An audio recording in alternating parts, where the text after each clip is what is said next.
हमारा अगला वर्ड है कन्वल्शन। तो कन्वल्शन एक नाउन है और इसके दो अलग अलग मीनिंग्स हैं। पहला वाला जो है वो एक मेडिकल टर्म है। इसका मतलब होता है शरीर में अचानक वायलेंट और इर्रेगुलर मूवमेंट्स होना, जैसे दौरा पड़ना। और इसका दूसरा मीनिंग है किसी सोसाइटी या पॉलिटिक्स में एकदम से बड़ी उथल पुथल या गड़बड़ी हो जाना। तो आप इसे ऐसे सोच सकते हैं कि जैसे बॉडी अनकंट्रोलेबल हो जाती है, वैसे ही पूरा समाज अनकंट्रोलेबल हो जाता है। काफी इंटरेस्टिंग है ना? चलिए अब इसको अच्छे से समझने के लिए कुछ सेंटेंसेस में इसका इस्तेमाल देखते हैं, ताकि कॉन्सेप्ट एकदम क्लियर हो जाए। The child was rushed to the hospital after experiencing a high fever and a severe convulsion. तो देखिए यहां पर कन्वल्जन अपने पहले यानी मेडिकल मीनिंग में यूज हुआ है, मतलब साफ है।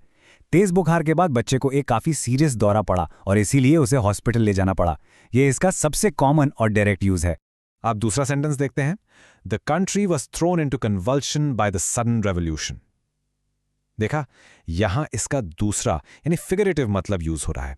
इसका मतलब है कि अचानक से आई क्रांति की वजह से पूरे देश में एकदम से उथल पुथल मच गई। तो यहां हम बॉडी की बात नहीं कर रहे हैं, बल्कि पूरे देश के हालत की बात कर रहे हैं, एक पॉलिटिकल केओस। और अब आते हैं हमारे फाइनल एग्जाम्पल पर। A convulsion of laughter seize the audience. ये तो और भी इंटरेस्टिंग यूज है।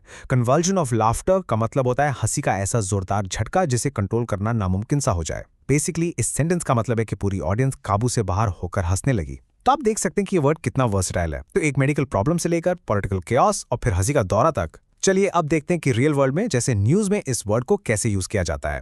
The financial markets are in a state of convulsion following the unexpected policy change. अब इस कोट में देखिए, कन्वल्शन का यूज फाइनेंशियल मार्केट्स यानी शेयर बाजार की एक्सट्रीम गड़बड़ी और इंस्टेबिलिटी को दिखाने के लिए किया गया है। मतलब अचानक से पॉलिसी बदलने पर मार्केट्स में जो भारी उथल पुथल हुई, उसको एक्सप्रेस करने के लिए कन्वल्शन वर्ड का यूज हुआ है।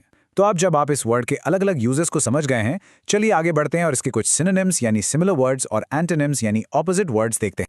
ओके, तो स्क्रीन पर देखिए, सिनोनिम्स में अपहीवल और टर्मोइल हैं जो इसके पॉलिटिकल मीनिंग से रिलेटेड है, और सीजर और स्पाज्म इसके मेडिकल मीनिंग से जुड़ते हैं। और इसके बिल्कुल उल्टे यानी एंटोनिम्स हैं काम, स्टेबिलिटी, पीस और ट्रैंक्विलिटी। इन सब का मतलब होता है शांति, स्थिरता, बिल्कुल ऑपोजिट ऑफ केओस। बस आज के लिए इतना ही। मिलते हैं नेक्स्ट वीडियो में। Happy learning, bye bye.